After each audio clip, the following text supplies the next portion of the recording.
আসসালামু আলাইকুম প্রিয় এসএসসি 26, 27 এবং এসএসসি পরীক্ষা পরবর্তী 28 শিক্ষার্থী বন্ধুরা। তো তোমাদের একটা চ্যাপ্টার হচ্ছে গুণগত রসায়ন।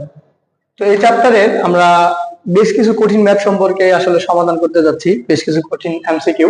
তো তারই ধারাবাহিকতায় আজকে আমরা আরেকটা এমসিকিউ সলভ করব, যেখানে বলা হয়েছে একটি পরমাণুতে 32টি নিউটন আছে এবং ওয়ার ত্রিযুজি ক্যাটায়নে 24টা ইলেকট্রন আছে।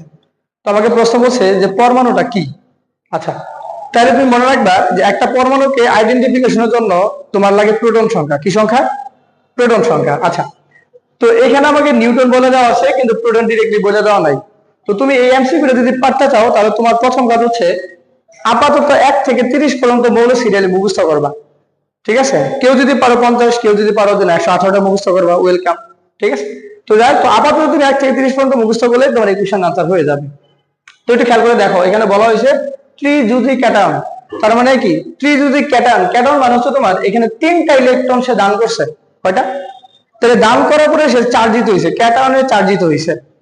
তাহলে যদি তোমার 3টা ইলেকট্রন সে গ্রহণ করে, তাহলে নিরপেক্ষ হয়ে যাবে। তার মানে কি? পরমাণু সংখ্যা অবগত হবো। তার মানে একটা পরমাণুকে যদি আমি আইডেন্টিফাই করতে চাই, তাহলে আমাকে কি জানা লাগবে? প্রোটন সংখ্যা। তাহলে ব্যাপারটা বুঝো। তাহলে এখানে বলছে ত্রিযুজি ক্যাটায়ন, তার মানে ইলেকট্রন আছে কয়টা? 3টা। তাহলে যদি তোমার ওই ইলেকট্রন গুলা এটার ভিতরে থাকতো, তাহলে তোমার দান করার পরে হচ্ছে 24। তাহলে 3টা দান করছে, তাহলে বলো তো টোটাল কতগুলা ছিল? তাহলে অবশ্যই আমি 24-এর 3 যোগ করে দিব। তাহলে 24 আর 3 কত হলো? 27। তার মানে এখানে আমি দেখবো যে কার প্রোটন সংখ্যা 27। যেমন এখানে প্রথম অপশন ক্রোমিয়াম, এটার প্রোটন সংখ্যা হচ্ছে তোমার 24। এখানে হচ্ছে ম্যাঙ্গানিজ, এটার প্রোটন সংখ্যা হচ্ছে 25।